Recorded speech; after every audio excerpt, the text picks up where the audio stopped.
Hey, yo, what's up, everybody? It's your Bala Mau Power here, the golden mic from the north, live one more time for another episode of Powercast. Thank you to everybody tuning in, and we're going to get into it. Now, before I begin, it is customary that we always show acknowledgement to the traditional custodians of the land where we stream from and broadcast from. And I'd like to pay that respect now as I'm on Munkimuk country up here in the far north Queensland, the place they call Cairns. And I like to acknowledge the traditional custodians from this land which I stream from, and respectively to all the traditional custodians and ancestors from where you were viewing into this program. We are going to get into it. I am excited for tonight. This is episode 7 of Powercast. For those who don't know what Powercast is a platform where we speak to creative artists, business, and people in the industry and community to share inspiring and empowering stories. And they join me here online while I broadcast from the Black Table, and we have a yarn about their journey, sharing some gems, but also getting into the vibe of, them being successful in their industry. Thank you to everybody who's tuning in. Please drop comments. Please please share. Please engage in this conversation. Please follow, because we're 7 episodes in and it's just been getting bigger and bigger.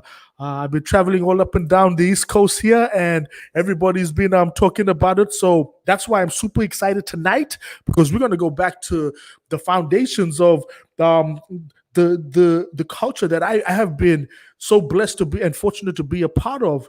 And this is been titled Indigenous Hip Hop. And tonight my guest is known as the grandfather of Australian Indigenous hip hop. And this is the brother, everybody knows his voice, the pioneer in this game.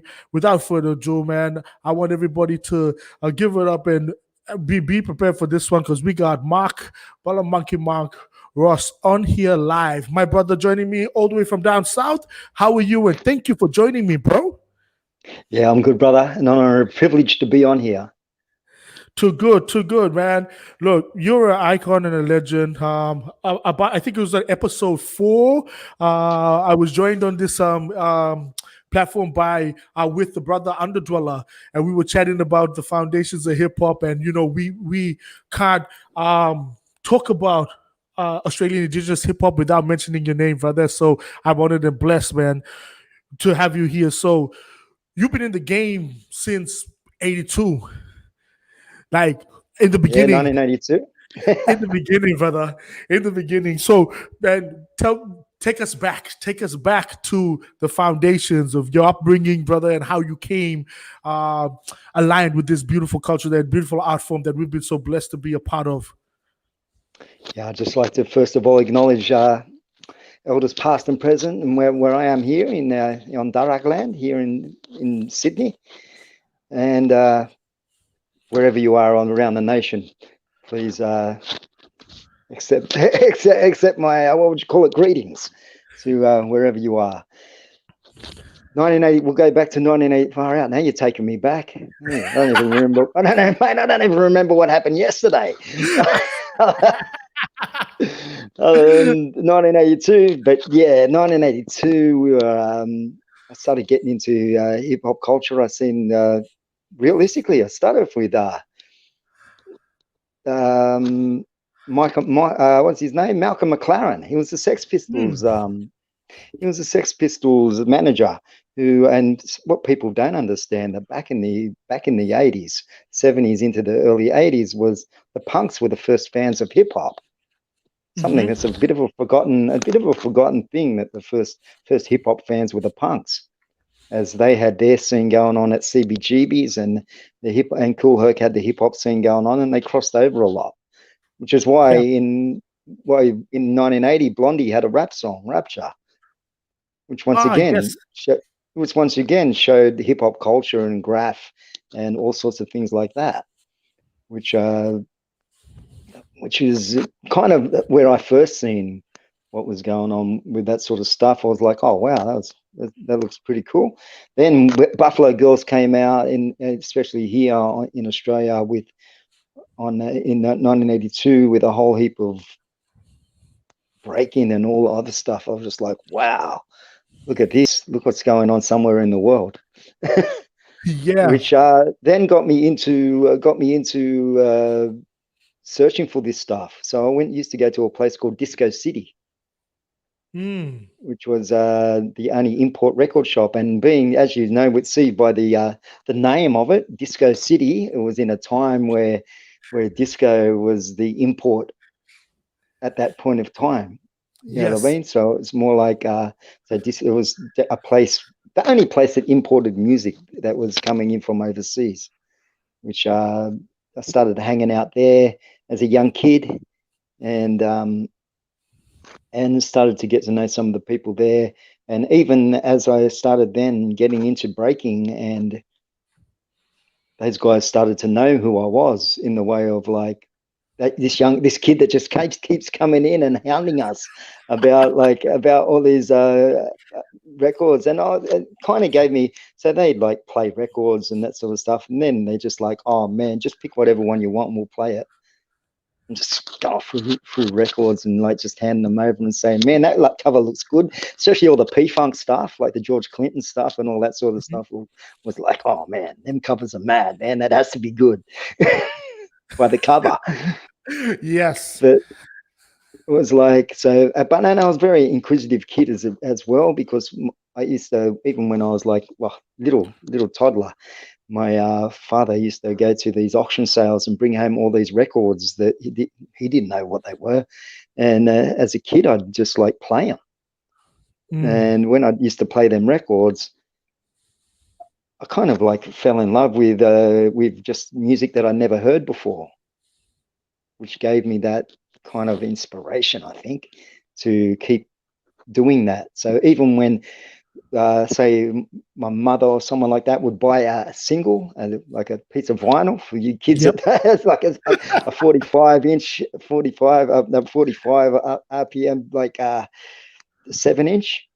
Yes. I'd instantly flip to the B side and see what was going on there, because I couldn't care less about what was on the A side at all. Yes. I was like, I know that song, man. I've heard it on the radio or whatever, man. What's on the B side? It was always a gem. very big. Yeah, and You I find was gem always for the B-side. and they used to be the ones that I'd always play. I always like, oh wow, man, that song is really cool. I wasn't really into what everyone was listening to, so it kind of like gave me a good grounding for when I started like heading into the Disco City and like looking for, and of course the hip hop stuff really got, really grabbed me, especially man, that first Run DMC album, the Run DMC album, when that first came out. I was like, wow, man, the fellas are there like, man, we're not playing it again. that's why I like being there, like, as there. And about that time I was busking at Circular Quay as well, so down on the at the harbour, near the harbour bridge there at Circular Quay in the city in Sydney. I'd be going down there and doing busking with doing breaking. Yep. And sometimes I was taking home more money than my father was earning. So wow. This is probably a first. Probably no one's ever heard this one before, but my parents are like, don't go to school. I mean, I just started high school, and my parents are like, man, don't go to school. You go and go and get some money, like thing, because I was getting like $100 a day then, just like spinning around on my back. Yeah. Wow. Just doing some breaking with some mates. So they were like super happy about me not going to school.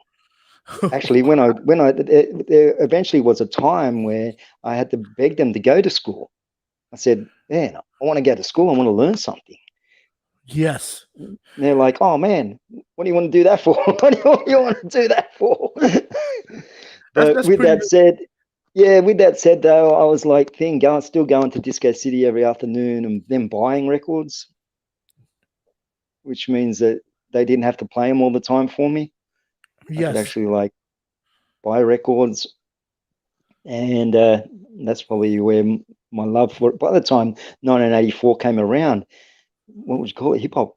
The whole hip hop thing or rap thing became a bit of a fad, where everyone was like, all the other people that weren't into. I was a bit disappointed because it became very mainstream and everyone was doing it. Really, in '84, like here in Australia? it became this like fad where everyone was like started like wearing wearing strange outfits and doing breakdance and robotic moves around the place. Yeah, yeah. And as I moved forward though into the future, when I started traveling around the country, I started learning that, especially in like up in the Northern Territory and up in Arnhem Land and a lot of the islands up there, they were doing the same thing around 84. They had an onslaught of people in 1984 that were in communities. There were around 84. There were people that were doing like doing break. Even hey, once I just like a funny story. Once I was up there in Boy, and across comes Manguruk, who is the lead singer of Gullah Saltwater Band, Yes, yes. and he then he like he goes, oh, I heard that you're a breaker and this and that. He goes, man, he goes, tomorrow I'm bringing all the from Gullah I'm bringing all the breakers over.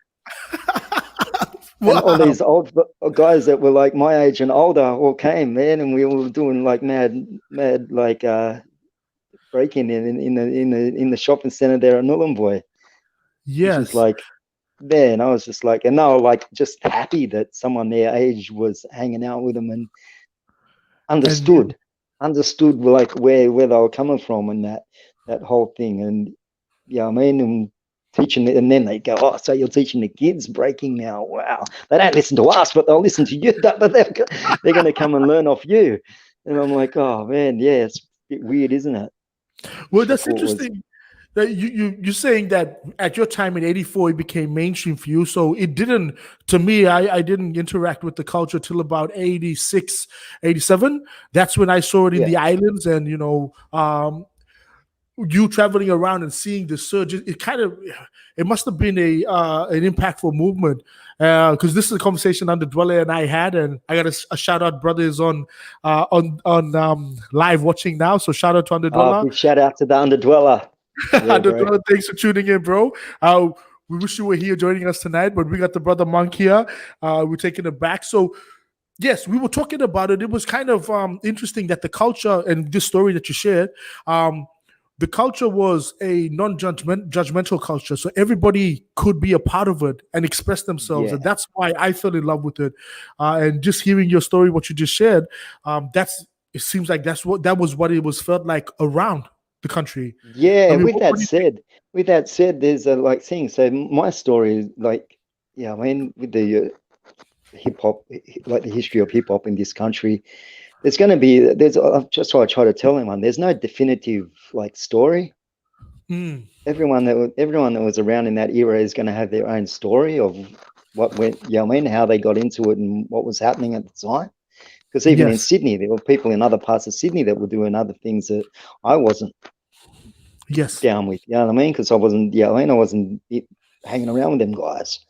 yes, But their history is just as valid as mine in the way of yes, like what was happening at the time. Same within, yeah, I mean, in other parts of the country, down in Melbourne and other places, it's all very valid. Like, so every person's history is valid, but yes, there's no definitive to say, yeah, I mean, history to say, oh, this is how hip hop, like what happened with hip hop culture in this country. yes, yes. That's true. But That's a valid point to share. Thank you for clarifying that. I guess the ultimate narrative is the fact that when it did come, everybody felt a part of it and contributed to it, whether it be through yeah, what happened there also is because I think at that time there was a lot of immigration as well happening, mm, and it was like the newly arrived immigrants to this country were kind of saw themselves in the same boat as blackfellas in this country as well. mm-hmm, So when both groups kind of sort of gravitated towards hip hop culture as a kind of united the people that had just come to this country with with First Nations people of this country as well, which yes, gave them their first taste of the real history of this. Then they're like, oh wow, we didn't know this when we were. Yeah, I mean, we don't learn this in school. yes. Yeah, that's interesting, isn't it?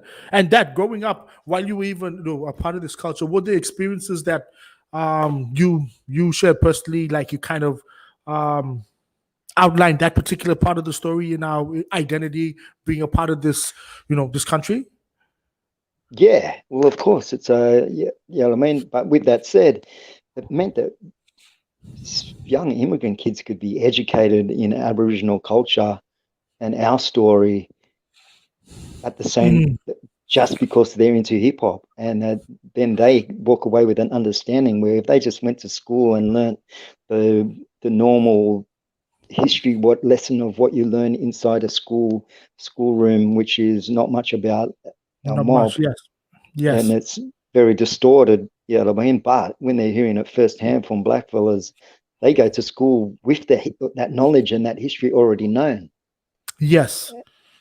And it's like, and it was so, yeah, I mean, that's where you get a lot of kids that came here in the 70s, or came here in the 70s as kids that are very knowledgeable in the real history of this country. Yes. That's very true. Isn't it great? They say that your music is one of the equalizers where we're able to share the culture, music and food, right? We're able to cross those barriers and be able to. I like food, so I like to break bread and have these conversations and add music to that. Man, it's a great environment. Now, which was it for you? What was it, the breaking before the music, or were you rapping and breaking at the same breaking? Yeah, so once I hit 84, I started like doing shows and getting paid for them, which I thought was like nice. I thought, wow, it's like we can, what you get paid for like doing breaking moves, man. It's a bit different than busking because you got a set fee. With busking, you don't know what you're gonna earn that day. But when it was a set fee, and I started to meet musicians and be on bills with and be at shows with bands and people that were like playing live music. And then I'd been an intrigued young person that I was, because as I said before, education wise, I wasn't that crash hot in, I mean, even when I did turn up to school, I'd rather like go in the hallway and spin around for half the day, which is kind of cool, which I like. Think my old school that I used to like do that at was like, the principal that's there now, who they just put up this massive piece of graph that is the whole size of their building, which is like super interesting. And I was telling him about, yeah, man, we used to go to this place here and just like break. And eventually, after getting the cane, which a lot of kids wouldn't know what the cane is. Mate, I used to be a bit of a what do you call it? A bit of a serial canee. As to get 6 on this hand and 6 on that hand and go, all right, man, all right. So what are we doing for today, man? I don't know about you, but I remember they had 3 different sizes of canes as well. So, for some reason, I just had a flashback. It was like traumatizing. And then some bloke, man, when you start like getting used to it, and some bloke, he jumps off a chair and came. I'm like, oh, you just want to get bigger swing. I'm thinking, mate, I've got my hand out like this and going, okay, mate, just go right or what? Yeah, I would love to hear. Anyway, suffice to say, my hands are pretty strong like these days, even 50 odd years or 40 odd years later. I'm like, I'd love to hear some other people out there streaming if they have any stories like that they can share or not. I mean, it's good to look. We can laugh about it now, but back then it was like, yeah. Shout out to Hannah Brown is dropping a line saying, I do remember that it hitting in 84. It was like the music for the youth in my heart, at least. Yes, we feel you, Hannah. Indeed. Thank you for sharing that. 100%. So music, let's get into the world. Yeah, so I went from there. So I met musicians, and I was lucky enough that some of these musicians said to me, because I was like, how do you make it? I'm thinking, man, the only thing that I've seen with music is I watch Beat Street and I've seen the guy in his bedroom like mixing sounds. They're like, you don't actually make them by just like mixing them like that. It doesn't sound like that. It's actually like a Hollywood soundtrack, and the guy's not actually mixing it live. Do you want to come into the studio and check out how we make the music? I'm like, man, that's exactly what I want to do. That's exactly what I would like to do.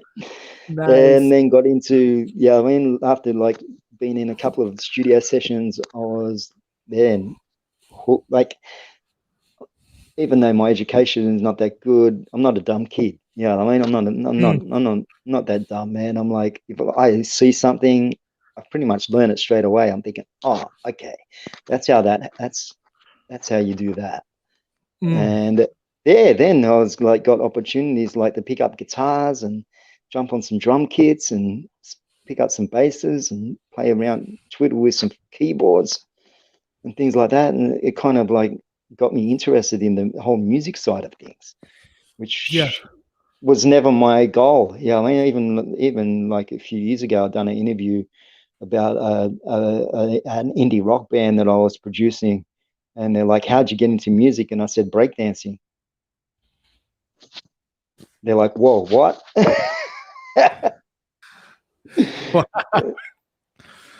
But Which is that was all part of the art form, which right? is There the was truth. it's the truth. The elements drive into it, and if I just can make a statement, while everybody's tuning in, when we talk about not being where you say educated, that's just in like being in the school environment, but we learn differently, like we're Yeah, practical, visual people. I know if you take it out of a classroom environment, there is a other part of our cultural knowledge and just knowledge in life, things that you cannot learn in the classroom, and that's our experiences, right? That's our experiences traveling through with this culture, and just being sharing, introduced to new cultures and sharing stories. yeah, yeah.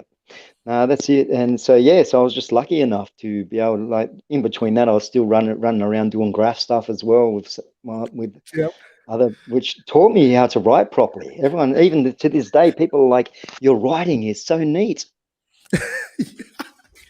Oh man, I should have taken up graph because my writing is like another hieroglyphic from another world.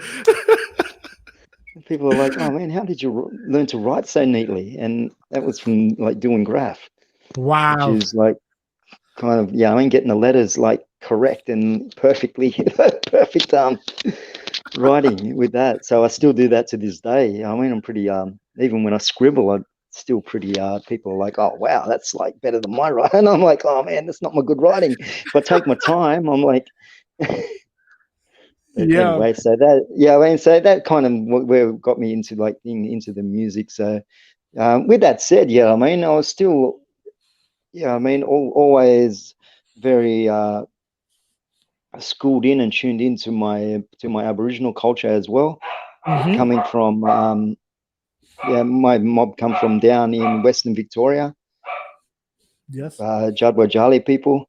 We are well known for for part of our ceremony called Manguruk, which is which people kind of, what would you call it? Mix with like they get it mixed up that it's a game Yes. because AFL is based on Manguruk, but Manguruk is a ceremony. So what happens with Manguruk? It's a part of our ceremony, which which what would happen is, think of a game of AFL kind of like that. No goals, no nothing like that, but a spin effects wrapped in a wallaby skin, getting kicked around for a couple of weeks with 1,000 or so people playing it. Kick the Wow. ball, you catch it, you grab it, you kick the ball again. And what happens is the elders sit around and watch and pick who the warriors are going to be and who the Oh wow. hunters are going to be and pick who the, I mean, who has the most stamina. It's part of ceremony, that Wow. game Manguruk. So what happened there, this is like just an interesting side story, is what Oh, that a absolutely. lot of people don't get into, is that also that time is all of our mob became the first Australian cricket team, Yes. or from our clans. And what happened there was the coach of that cricket team was Tom Willis, and he and what he did is took the team to England, and Mm-hmm. they never got beat. They got beat, but I think it was like 17 wins, 17 losses, and 1 draw or something. So it was very, very even against the English cricket team. But when they came back, he kind of disappeared from the community. And then when he what would you call it? Then turned up in Melbourne and said, "I've got this game AFL, which is a hybrid between Manguruk and Gaelic football, which is probably why they play against Ireland, like Australia All Stars play Ireland because the games are very similar. So all he did was get that ceremony, mixed it with the Gaelic football and called it AFL and said, "Oh, I've invented a new game for you." Wow. That's amazing, my brother. Which is, there you go. On your Diane there, the thing. I was just going to say, I know, I was just going to say to Diane, thank you for joining us all the way from down in Victoria. And yes, dropping the line, we play Manguruk down here. And yes, I was shout out brother Underdweller there again. Hannah, yes, thank you for the comments. And I want to say good evening to Bala Martin Kunbach. He's the top follower and fan of this program and has been from day one. So thank you for tuning in again, brother. I really appreciate you coming on and sharing comments. And going back to your story, I've known a little bit about that history, but thank you for blessing us with that knowledge and that history, just taking us into the understanding of Manguruk as a ceremony, and then giving the insight of the history of how that became Aussie rules. You blessed me with some knowledge that I didn't know, so I answer you for that, brother. Thank you. Thank you. Yeah, Kutcher, my little cousin Kutcher always gives me a headache. Like he's always, well, Kutcher's very, very knowledgeable man. You know what I mean? And, yes. Yeah, we share. He's a relative of mine that.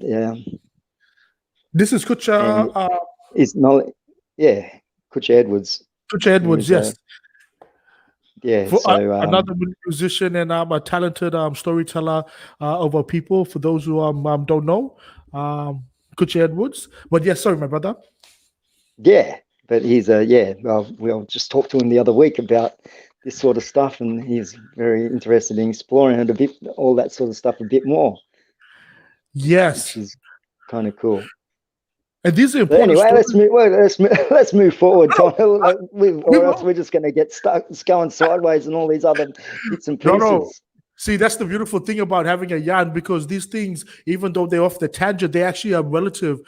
These are stories and education that we don't get to know about, and they're a huge makeup of Australian culture. We're a part of that, so a lot of people who's tuning in will learn that and understand that, this is the culture that's contributed to what Australia is known as today. And it's important to share that. But we will move on. What I am excited about with Kutcher, though, is he's got that carpool thing. He goes, I'm coming to Sydney and picking up my cousin first thing when the next series starts, which that's going to be fun. I'm thinking, mate, that's going to be fun, mate. So anyway, we'll see how we go. We'll see how we go with that. So, let's go back to the music world now, brother. You were in music, and did you? When did you find your voice and your place in this art form? To be able to know that you can actually make an impact, culture-wise, story-wise, telling your own story through. I started actually rapping in '85 and starting to write raps around '85. Me and my other brother there, Dax, we started a little crew, which came out of out of Black Connection break crew, which Redfern's breakdance crew, and me and Dax were doing the rapping, and first we started out back in '84, probably just mimicking Run DMC songs and just doing Run DMC songs. Yeah, I went taking apart each, and just kind of just doing them. But then I started writing our own lyrics and stuff. And from there, I think that's where it all started. And then learning about the music and how it's made and all that sort of stuff kind of just was a natural progression to, what I mean? We'll both get into a little bit of trouble here and there as young teenagers do, or mid-teenagers do.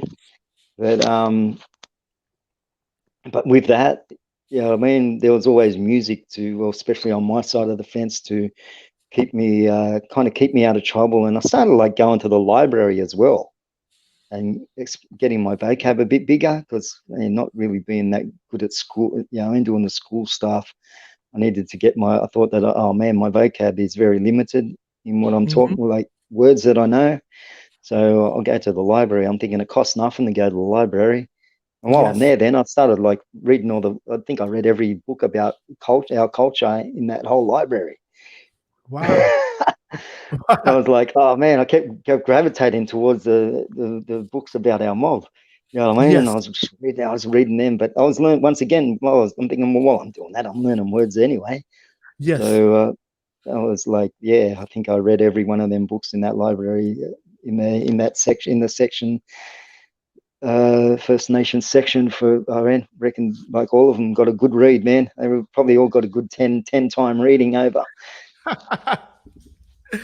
And that's the beautiful thing about the art of music is that it forces you to become, especially in hip hop, it not enforces, it encourages you to become a scholar. Like you actually start becoming a student in the art form. You research Yeah. and you start looking into things and diving into other cultures and then extracting that knowledge to see how you can then simplify it and put it in rhymes and words where you can express it. So it's Yeah, that's correct. And with that see, said, I wasn't always into like things. So then I started like, because I was picking up guitars and I bought a guitar and here's a story for you. This is a very famous story. A lot of people give me grief over it. okay. So when I was starting out doing music and I was starting to buy my own gear, and you know, I bought myself a Fender Strat, and I thought, oh man, I'm going to become a mad guitar player. I don't even need to do hip hop, man. I'll just be in a rock band or something. But with that said, I thought, oh man, I'll buy myself a drum machine. So this opportunity came up to buy a drum machine, and it was a Roland TR-808 drum machine. But what I did is I go, to hell with this, man. None of these drums sound like drums to me. I'm going to get rid of this thing and get myself a drum machine that has drums that sound like real drums, man. Oh no. To this day, I cop grief for getting rid like thing. I had it for a week and got rid of it. Oh man. Okay, I can see why you get grief for that, but yeah, I got rid of the 808. I think I got myself a 7. I think for the 808, I think I got myself a 707 and a 909, which was like things. So I was like, man, these sound more like drums, man. yeah. And it's just, now you say the 808 is one of the sought after, especially now in the music. That's I wish like I still had it. I'd be on a gold mine. Yeah, for sure, for sure. And you know, being a creating music, you self-taught? Yes. So luckily going into them studios, and it just shows like our mob how we pick stuff up visually Yeah, and like by ear. Then yeah. I went to this other mate of mine. Here's another story that I like. This is just going sideways a bit. I don't know, man. Tell the stories. I had a Lebanese mate of mine, Bassam Hassan. He used to live a few doors down from me. And we used to go there and eat his mad Lebanese food and that. But he'd be playing guitar. But his guitar playing was more of, and he was playing a lot of Midnight Oil songs and things like that. Mm-hmm. And I was like, oh man, that's a mad song, bro. How do you play that? And I'm like, yeah, and he just showed me like an easy little riff. And I picked it up straight away, you know what I mean? And he's like, thing. And then he's teaching me song after song after song. And then he's like, man, you're getting too good, bro. He goes, I have to take you to Lakemba to my other cousin, Fuad, who's the next step up, man. He plays Frank Zappa and Hendrix and all that sort of stuff. Wow. So then we'd keep going to his cousin's house, man, and start like learning like things. So I was like learning all these Frank Zappa songs and Hendrix songs and things that were more, more technical, because I was like just picked it up so like quickly. Which then I started listening to all the P-Funk albums and all that sort of stuff, and learning how to play all them songs and Earth, Wind and Fire and all that sort of stuff, and learning how to play all them grooves and stuff. So I was more into just grooving along, playing grooves, which will help me in the future to play a lot of grooves. Yes. So if we're still on music, we're gonna move into other parts of this, but I'm interested because there's two parts I want to cover with the music before we go. One, when I was compiling, getting stuff together for the show, I was looking up for the Munkimuk's discography. I can find two albums out there, 10 Years Too Late and Renegades of Munk. And I'm like, I'm sure brother got a lot more songs than this. And I'm looking, and then we had a conversation before we went on air. You want to share that story, brother? Well, yeah. Well, even that first album was just a demo of songs. It was just a demo of songs, man. And I ended up like, and with that said, it was funny because I was like, because people started like picking it up and going, oh man, I was just showing people like these songs that I was like putting together, and they're like, oh man, I'll go play that on radio, man. That's mad, and start like pumping it on radio, and I'm like, oh what? These are just like demos, man. But anyway, and then like one of the songs got nominated for a Deadly Award for Song of the Year. And I'm thinking, wow. Oh man, I haven't even recorded these properly yet. But anyway, we'll just roll with it as I do. Yes. As you do, you just roll with that sort of stuff. Yeah. But just a little side story that goes in between that is I bought a sampler at one point in time, about 92, I think. Yes. And I started sampling tunes and sampling stuff. And it took me about 6 months, and then I got rid of the sampler as well, because what I'd do is I'd sample a track, like I'd sample the Isley Brothers or a P-Funk track, and no word of a lie, a month later, Ice Cube or Coolio or someone would come out with that exact same sample in their track. And all my mates will be going, man, they stole your song, bro. And I'm like, well, yeah, man, they're just sampling the same songs that I'm sampling. Yes, which is like crazy. And then I'm like, man, I'm getting rid of the sampler and just playing everything myself. Yeah. But it's interesting, right? You know, hip hop is big on samples, and something in the universe. I mean, there's so much music, and people will always sample the same sample. So it's yeah. I learned that one very, very, very early in the piece. The second thing I wanted to cover on music, which you shared, is your interesting writing style. Now, let's dive into this. Styles, man. Yes, you're writing. Share about your writing style, bro. I'm a bit thorough. No, another little thing as well is that when I started like rhyming, like doing rhyme, outside of my music production and all that, I kind of live two lives. I've got like the music producer life that I live, and there's the hip hop stuff that I do, which is my stuff, which I kind of separate, because a lot of the stuff that I produce is not hip hop stuff. Man, I've produced everything from opera to death metal and everything in between. Which, I mean, as a producer, your job description is to make whoever the artist is sound as good as possible. Yes. When you mix them, you mix this, you record their stuff, you mix their stuff, you try to push the band into.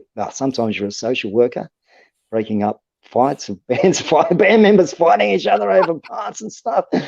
And sometimes, but that's a complete different thing to what I do as a hip hop artist. You know what I mean? So, but with that said, I was known as like the guy, there were lots of crews going around back in the late 80s and that. We're like Sound Unlimited Posse and a whole heap of other crews, just us and the start of the Death Wish cast and all that sort of thing. But I was more like, because, my partner in crime was locked up a fair bit. So I was more like one out, and I became known as like the King's Cross rapper.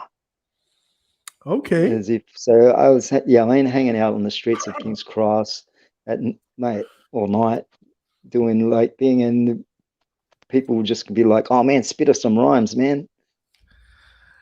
Which kind of like was funny, because just another quick, I'll keep taking you on these sidetrack stories. No, that's fine, brother.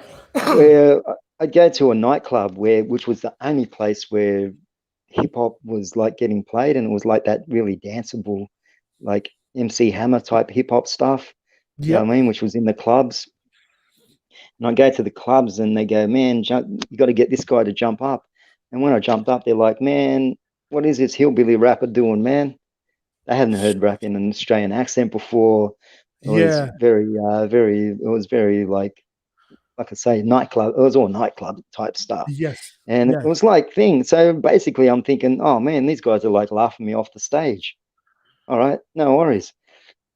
Walking up the street, up the middle of the, walking up to King. Then I remember after doing one of them shows, walking all the way up to King's Cross, just thinking, well, that's not really my audience, man. All these mad people with mad hair bear hairstyles are not my people, man. Yes. Man, I'm going to go to the cross now, and there'll be like 50 people all there waiting for me to come and spit rhymes.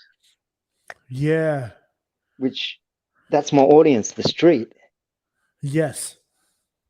Which I'm like, that's my audience. And that's where I should be, like, just ain't. Which is probably why if I went down that other path, I'd probably have a lot more material and a lot more a discography as you were looking for.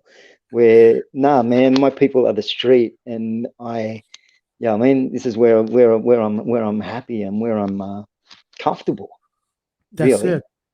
Yes. It's where I'm comfortable, man. And that one sort of thing is probably why I was never that interested in, like, I was interested in producing other people's stuff, but never really interested in putting out my own stuff. And even that 10 Years Too Late album was more of a demo, just of some songs that I had put together. Yes. Well, that's a great story, man. And I just have, I think it's Severine Bull asked the name of the album. The name of the album we're referring to, your album, which you call the demo, is 10 Years Too Late. Is that that's correct? I don't think you can get. Which I don't think you can. I don't. Man, it's. I don't think I haven't you can even. get it. I haven't even got one. It's just the name. I haven't got one. I haven't even got them songs. We just have to see you. We have to see you perform it live. That's it. That's the only way you can experience it. Yeah, and I'm thinking about, like, I know someone that does have, like, some bits and pieces. I'm thinking of borrowing that and maybe remixing some of them tracks, just like for old time's sake. Hell yeah, man. That's it. Just to get it back out there. And if I move you along to, like, the Renegades of Munk album. Yep. That wasn't even supposed to be an album. That wasn't even anything. So what happened? I was doing a session, like a session with for the NRL, who were at the time were making an album with some of the players hooking up with some of the kids from Western Sydney and making songs together. Yes. So you had it was mainly Pacific Islander players. I mean, Isaac Luke and Joe Nalivo and Dean Hallertau and all them sort of guys.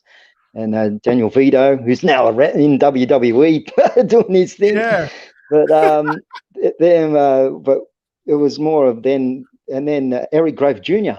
came in, and he's like, "Oh man, I'm bringing my mate in, Dave, to play some drums." He goes, "Man, wait till you meet this guy." And then I'm thinking, "Oh yeah, cool, man, bring him in." And when he brought him in to play drums, I'm like, "I know this guy, man. He used to play in Christine's band, in Christine Arnoud's band, and he used to play in the Vinyls and all these other groups. Man, I know this guy, and I've done sessions with him before." Yeah. And he's like, "Oh, Mark, how you going, man?"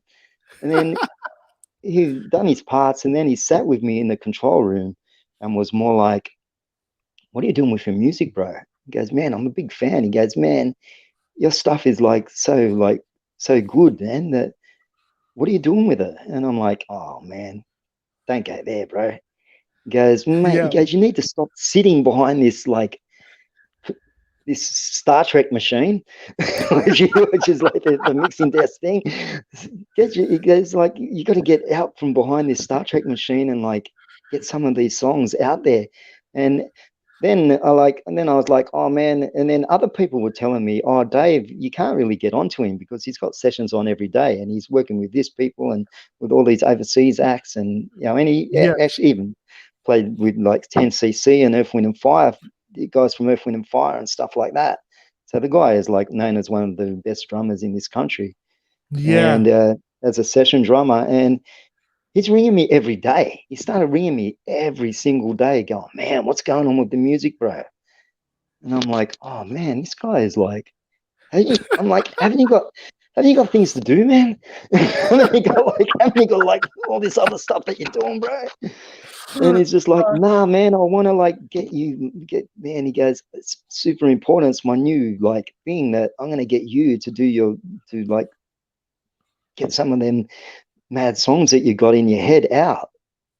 And I'm Yes. like, oh, and I ended up just giving in and just going, oh man, all right, yeah, I've got I've got 30 years worth of rhyme sitting here, man. We'll go through some of them. I'm sure I've got a couple of songs here, which then I started and done that album, which then like ended up being this whole thing with all these other people wanting to jump on board. So my cousin Kutcha, he's like, oh man, why aren't I on this?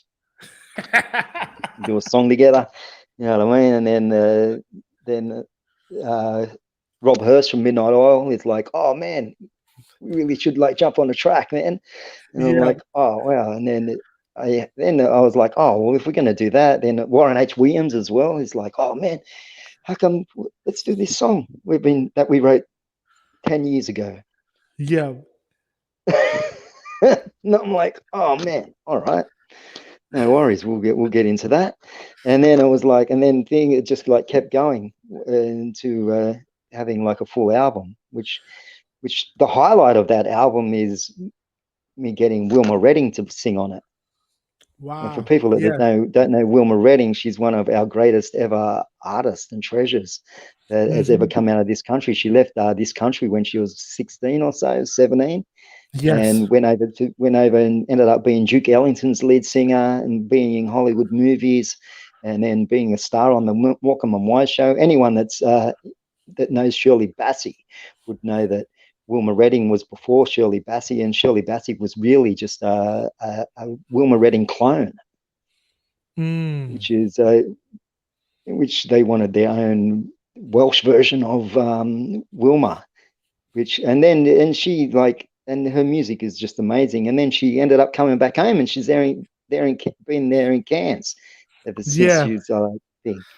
And when she came back, I was like lucky enough to get her on some gigs and stuff, and got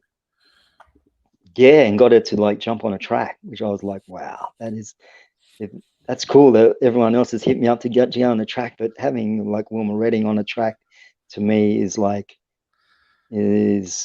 there you go.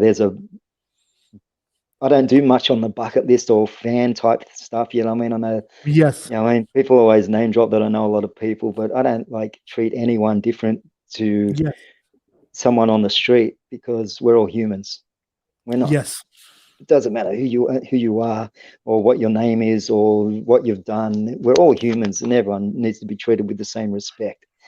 But I've got to admit, when I got Wilma on there, I did like fanboy a bit. I was like, man, this is like exciting. She might be like in her 70s or so. Like, this is my 70-year-old idol, or 75-year-old idol, as she is at the time. But with that said, there's another like good little story as well, where I thought, oh man, it'd be good to do a Slim Dusty song. And I mean, a lot of black fellas grew up on Slim Dusty, so I did my own version of a Slim Dusty song, and I like hit up Troy Casadali about it. And because I mean, he's worked with Slim and knows the family very well, and he was like, I haven't really got time to like help you out on it, so I just like send it to Joy McKean. It was his Slim Dusty's wife. Slim had passed away by then, and I sent her the just a demo of the song with a sample of Slim in it, and she goes, oh, as being like a 80-something, nearly 90-year-old woman, oh, that's a very interesting composition of one of my songs. And she's a songwriter of a lot of Slim stuff as well. Yes. She's like, that's a very, very interesting composition of one of my songs, because I had horn sections and all this sort of stuff in like in a Slim Dusty song. And she goes, oh, I played it to my daughter Anne, and she would really like to like be part of it.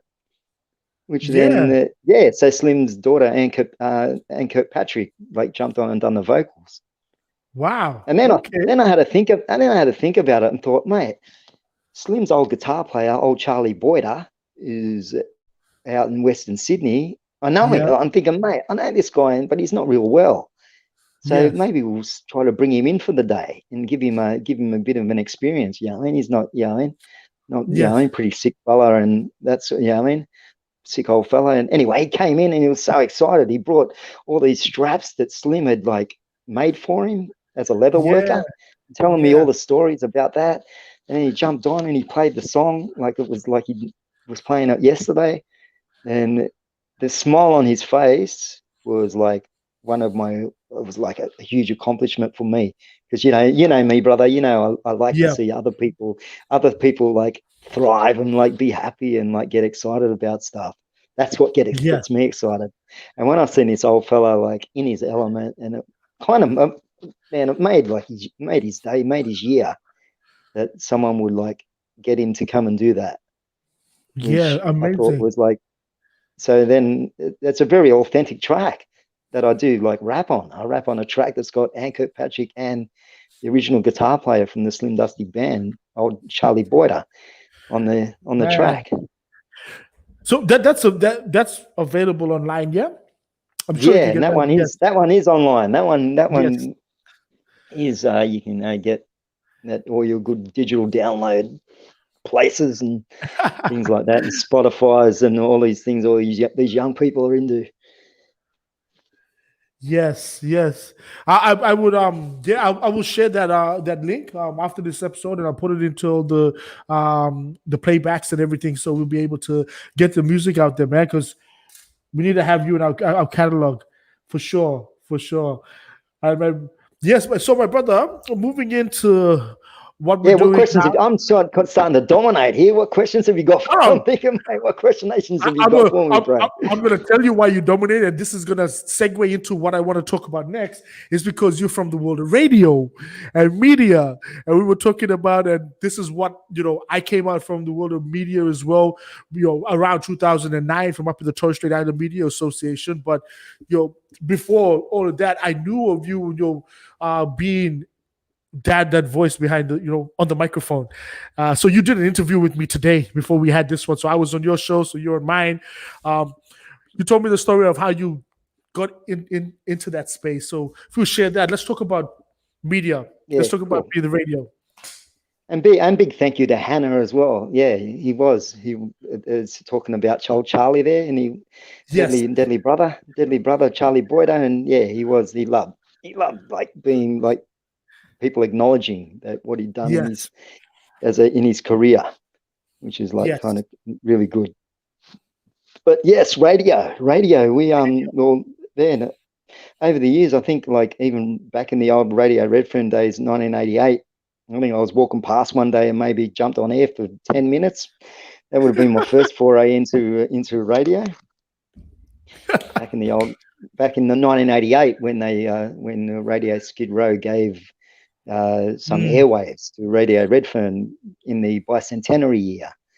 Yes. And they just kept it going. And with that, fast forward, that was kind of like then dissolved, and then Gadigal Information Service was started by Kathy Craigie and some other mob there, that then turned it into Quarry Radio and got the license, and took many years to get the license for that, for like the FM license. So, and it's like, Sydney wide. So all the way up to Newcastle, down to Wollongong, out to the Blue Mountains.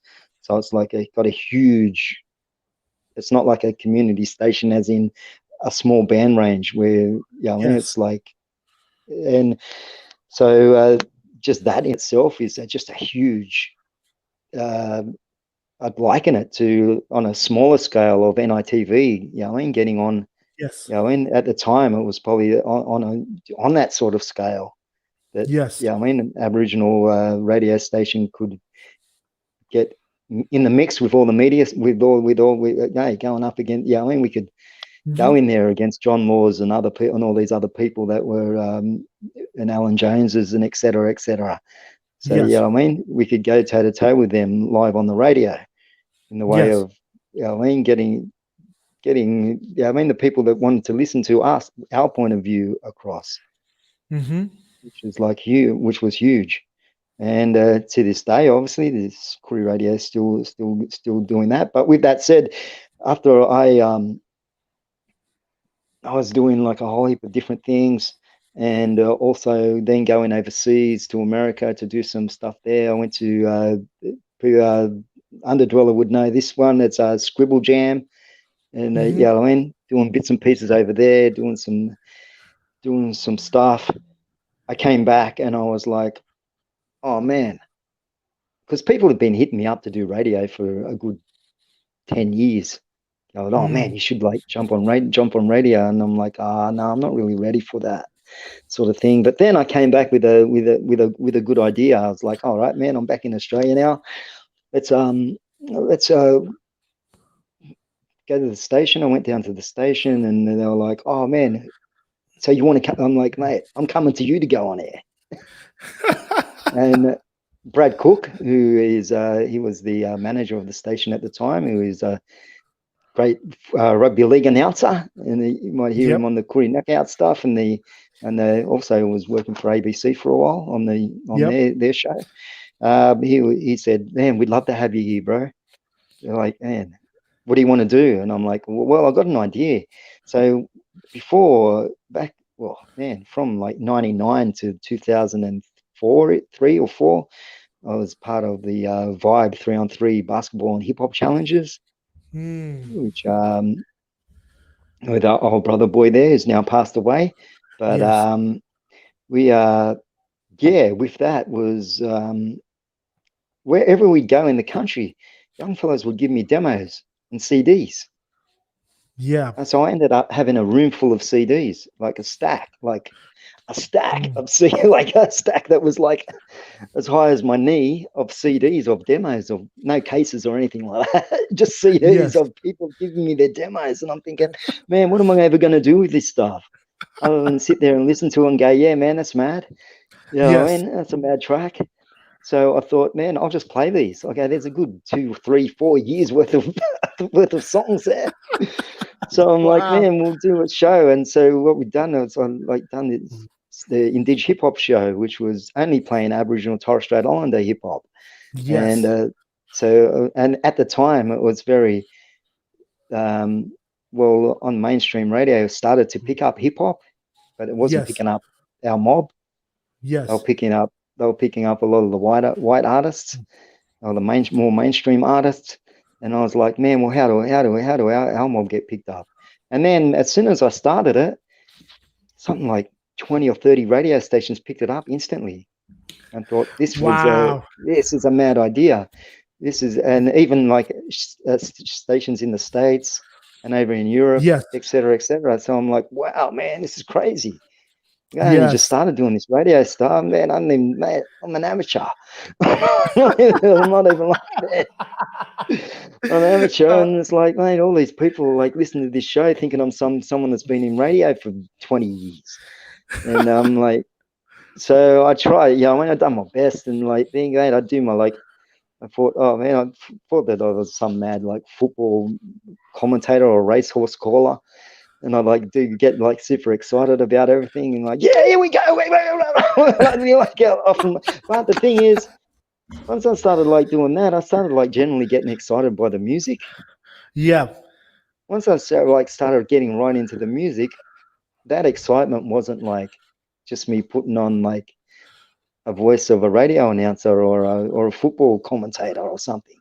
I was like, yeah, man, I'm really excited to play these people this week. And it was like, and it was, by like 2006 or so, 2007, people were sending me their songs, going, man, you got to send like thing, and I'm just got all these other demo CDs, and I've got all these people sending me all this stuff, and I'm just like loving every second of it, just because I like to see what other people are doing, and they like to see other people get a chance as well, and excite them about being on the show. And then I started doing interviews and all that sort of stuff, and that's where my radio career really started. Just doing that, and then I started doing other shows, like doing the Brecky show and et cetera, and now and because of COVID, I've been living overseas for a few years, but I came back because of COVID, and the guys hit me up at Quarry Radio, hit me up to jump on air. That was a bit of a mutual agreement, that seeing I'm not really doing too much and doing it from home, so I do it from home every afternoon. live all around Every Sydney. afternoon. So it's like, it's I just, how good is technology? Sometimes technology is Bruh, like a headache, and I'm not into it. But what we're doing right here, right now, speaking to everybody around the exactly, country, I click technology. connect, and I connect to the radio station from my house, and Yep. I do 3 hours of radio every afternoon, and get to play all the brand new music and talk to all the deadly artists that are on, and then play. Yeah, I mean, and the last hour I do like all these old school bits and pieces of who sampled who and all this sort of stuff. Yeah, I mean, all these like. Yes. But the first 2 hours is always dedicated to our mob, to Yes. First Nations music. And then the third Yes. hour, I go off on a tangent of playing all these old rare tracks. And I play a bit of Houdini and Dr. Jekyll and Mr. Hyde and all these 80s hip hop heads. a lot Oh of man. 80s hip hop and stuff like that. We gotta keep. That's what we gotta keep it, man. And just going back to the Indigenous hip hop show. That's what broke One Blood, Hidden Image, and Mau Power, bro. Like we were Yeah, predominantly underground. We did like a guy named Ming. Ming, he came up with Iron Fazo. They were shooting short films, and we created this video for the song called Coolies, and that became on YouTube. yeah. That was our first introduction. But then our songs, you guys were playing it down in Sydney. We ended up coming down doing shows, and we're like, wow, our stuff is playing in Sydney. Brother Munk has introduced us to that's like, if it wasn't for you, bro, honestly, the music wouldn't have hit how it did. So from the Torres Straits all the way down to you, bro. That's why you're a pinnacle for the culture, man. The pioneer, and being able to go on a platform where you can celebrate, but also push and give light to young up and coming emerging artists who were just as in love with this music and culture as you were, but introducing them to a new world and allowing opportunities to grow. It's been a blessing, man, and that's why it's honored to have you here. Like all of Cheers, this bro. right now, Man, that's what I'm about. Yeah, but you know me, bro. You know what I'm all about, and I'm all about like man, just giving people opportunities. I mean, my career thing. I mean, people are like, oh man, you just like you're always giving away what opportunities you have. Like as a man, I'm not an egomaniac at all, man. I'm not really about ego or anything like that. I never got into music for any of that. I got into music for fun. You know what I mean? From doing breaking and having some fun there, doing etc. Got even the music side of it and producing, even though it's earned me some good money over the years and given me a career. It's still like fun, really. That's what it's about. I mean, it's like. Once you lose that element of that fun, I just want to say it the best when we're sitting is like, the moment that this becomes like work and you start losing the passion for it, you don't want a part of that. And that's that. We started in this very young because we loved what it was, freedom of expression, allowing us to have our own voice, and it just took us on the roads that we're, that we're on now. And yes, shout out to brother Adedwala, say giving a lot of us a lot of support and airplay, respect, and that's what you've done, brother. And that's why we salute you, man. It's rightful that we call you the godfather of Indigenous hip hop. The platforms, like I'm on here. Yeah, I'm not that happy. I'm not really that happy with all these titles and all this sort of stuff, man. Hey, I mean, I like to stay a bit like like to stay a bit like key and just like, oh yeah, man. I'll say it for you, bro. It's okay. Do what I do. We say it for you, brother. And funny if I can share. Yeah, well, mate, the grandfather thing is right. Yeah, I mean, I haven't got a black hair left on my head. I got no hair left on my head, bro. So it's all good, well, man. Mate, I'm not far away from you there, brother. Well, it's interesting. Tell a story about how I started out like in radio as well. Doing the music, I was traveling back and forth to Melbourne. This is before I linked up with Mike Justice. I was just there, the Australian World Music Expo, and then I linked up with Payback Records, Nathan Lover Murray at that time, man. And we were just chilling. I was going around there and just trying to get into rap. We were down there, Sneaky One from up this way, Dub Zone, the guys from down there, Jimba and D-Boy, the Payback Record crew. All great artists. There you go. Artist. And we were in 3K and D. Like he brought us in. He said, "Come, let's go and do a radio interview." I'm like, "Okay, cool." I was down here from the Torres Straits. I walked in there, and then he had his own hip hop show. Like he was sitting there with 3K and did his own hip hop show. And it's like, hey, bro, you got your own hip hop shows. Like he said, and he started breaking down and schooling me and said, yeah, bro, we can play and promote our own music and we'll promote other artists, speak to the community so they can get to know us. And I'm like, wow. So I left Melbourne, flew back up into the islands, walked straight into Radio 4MW and said, I want a 1 hour hip hop show on here. Beautiful. And that day, for some reason, they were looking for someone to hire. So I walked in wanting a 1 hour hip hop show, and then walked out of there with a job. And then I became introduced to it. I walked up like, what just happened? Okay, it was pretty cool, man. And it's been a passion, and I've been a part of it for a while.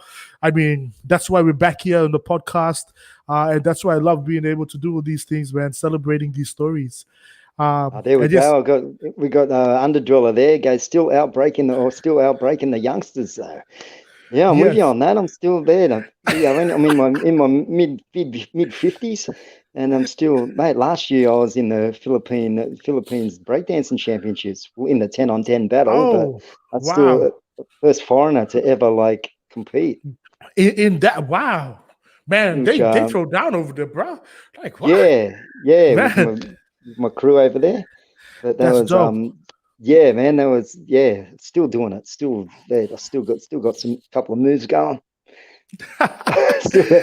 Lucky enough to even overseas and that, hooking up with people that I used to be fans of, especially all the guys that used to be on Beach. I met all them guys I call friends of mine now. All those guys that were on Beach Street and the breakdance movies and all that sort of stuff.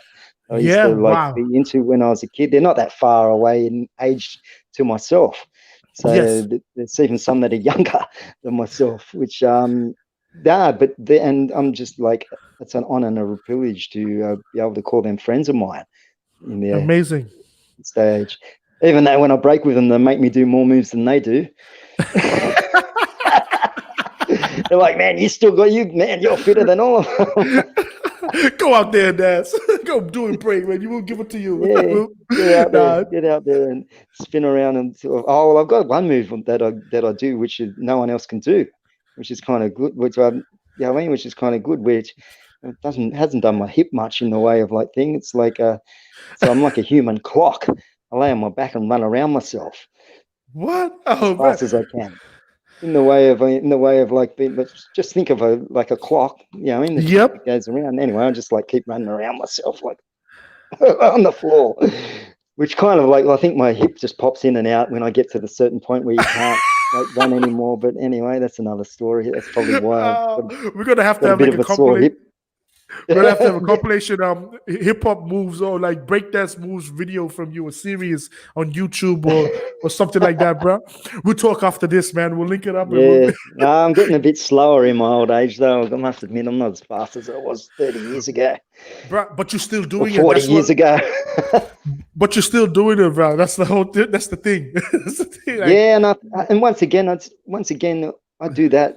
Not because of I like to have some bit of fun and that, but it inspires these young fellas that do think that and I only break until I'm 25 or something, then I've got to give it up. To see when they see an old fella out there in his 50s, they're like, wow, man, we can imagine we could aim to do that when we're in our 50s. Yeah, wow, but that's great that still once again still inspiring people, man. Still breaking grounds, still leading the platform, leading the ways. I haven't broken my neck yet, so I'm going all right. All right, my brother. I've got one other one for you, mate. For any young kids that are listening, don't spin on your head up. You'll end up with no hair. All right. Over to you, brother. Look, my brother, it's been a pleasure having you on here sharing these stories, and we could sit here for hours and really go into all the yarns. I would like to say, look, I want to invite you back on if whenever you are free to come up and have some more yarns. We'll have topics about you overseas, that part of your journey, into the world of business and all of that stuff. But if you're open to it, I would love to have you back on the show. Yeah, bro. No worries. It's an honor and a privilege to be here with someone that I respect, and Thank respect you. you as an artist, and I'm a fan of. That's all, my brother. That means a lot. That means a lot. And the next program, we'll make sure we get Underdweller co-hosting as well, man, so we can have the yards. Yeah, well, look out. It's going to be like, what do you call them? It's like a triple threat match. Three-way dance. That's all. Three-way dance. But my brother, before you go, I always ask anybody who graces us here on the Black Table. This, like I said, this show is about empowering, inspiring stories, celebrating those who have traveled a life of, great contribution to the culture, but also inspirational. And through your life, you have a lot of gems, a lot of value, a lot of knowledge. Now, if there was one key value that you were, one key gem that you would give back to anybody listening out there as a word of advice or encouragement, I know we got many, but for you at this particular point, what would that one key value be? That one key value, I know it's very cliche, is follow your dreams. Because put it this way, mate, if someone like, where with my background, etc., mate, if I can do it, anyone can. I can do what I've done. I'm pretty sure that anyone can do it. Just need to follow your dreams and do it with respect, and you'll get much further than you think if you have some respect to other people, just to people in general, as well as cultural. But then if you have a dream and you want to pursue that dream, just don't give up on it. It's it's very easy to give up on your dreams and just go, oh man, forget that. I'll just go and be a panel beater. You know what I mean? You can not that that's a bad thing. It might be your dream to be a panel beater, but it's whatever your dream is. It's no matter how long it takes, just stick at it and follow it and just do it with respect. And once you learn that respect, you'll probably start getting other people's respect and opportunity. And what comes with respect is opportunity, because I wouldn't have got any of the opportunities that I have had in my career without people having some sort of respect for me. Yes. Thank you, my brother, for sharing that gem. Thank you for taking the time out this Friday evening to sit here and on Powercast and talk to our people out there tuning in from wherever they are all over Australia and the world here on this platform. We've been blessed with your stories, man. I just want to say thanks for taking time out of your lives to have a bit of a listen to what's going on here. Thank you. Yes, definitely. Thank you guys for sharing this. And I've taken away a lot of great stories. More to come, brother. All right. I'm going to, bro, I'll catch up with you after this year. But, man, thank you. I'm going to close out the show to everybody out there. Once again, man, mad respect for you for coming on. Cheers. Thank you. It's been an honor.